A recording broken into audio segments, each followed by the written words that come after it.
तर संतोष देशमुख हत्या प्रकरणातला आरोपी वाल्मिक कराडसह इतर आरोपींना बीड जिल्हा कारागृहात व्हीआयपी ट्रीटमेंट मिळत असल्याचा आरोप देशमुख कुटुंबाने केलाय। याबाबत आता जेल प्रशासनाकडे देशमुख कुटुंब तक्रार करणार आहे। तसंच माहिती अधिकारात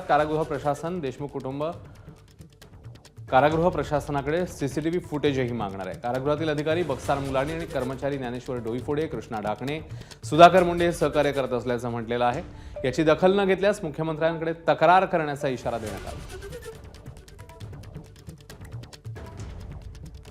एक आरोपी जेलमध्ये जातो, जेलमध्ये जाताना त्याची गेटवर झडती होत नाही, झडती न घेता त्याला जेलमध्ये जाऊ दिलं जात आहे। परत 2-2 तास त्यांना हिशीवर बोलण्यासाठी दिलं जात आहे।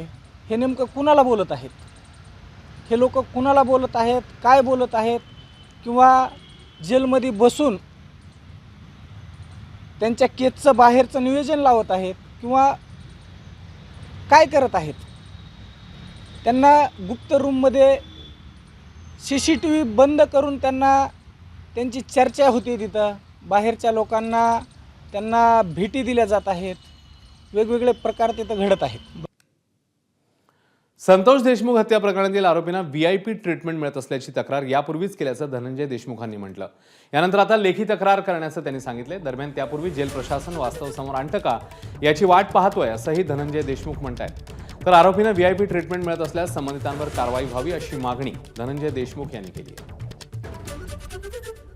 जिल्हा प्रशासन आहे, पोलीस यंत्रणा, त्यांनी कधीही, तुम्ही बोलतात त्याला अनुषंगूनच बोलतो मी, की त्यांनी कधीही असं डोक्यात आणलं नाही किंवा आणून दिलं नाही की आपल्याला एक पत्रकार परिषद, जे काही समाज आहे, जे काही जिल्हा आहे, जे बीड जिल्ह्यामधले जे काही लोक आहेत, त्यांच्या समोर आपल्याला एक पत्रकार परिषद घेऊन या गोष्टींचं काय चाललंय, पुढं काय होणार, आता सध्या काय चालू आहे, याची तुम्ही म्हणतात त्या गोष्टीला मी सहमत आहे की तशी पत्रकार परिषद पोलिसांकडून घेणं अपेक्षित होतं, ते केलं पाहिजे होतं। पण तसं जर झालेलं नसेल तर आमचं दुर्दैव आहे आणि ते चार्जशीट ची कॉपी आपल्याकडे आल्यानंतर आपल्याला कळणार आहे त्या कॉपी मधून की यांनी काय मदत केलेली त्यांना। एबीपी माझा, उघडा डोळे बघा नीट।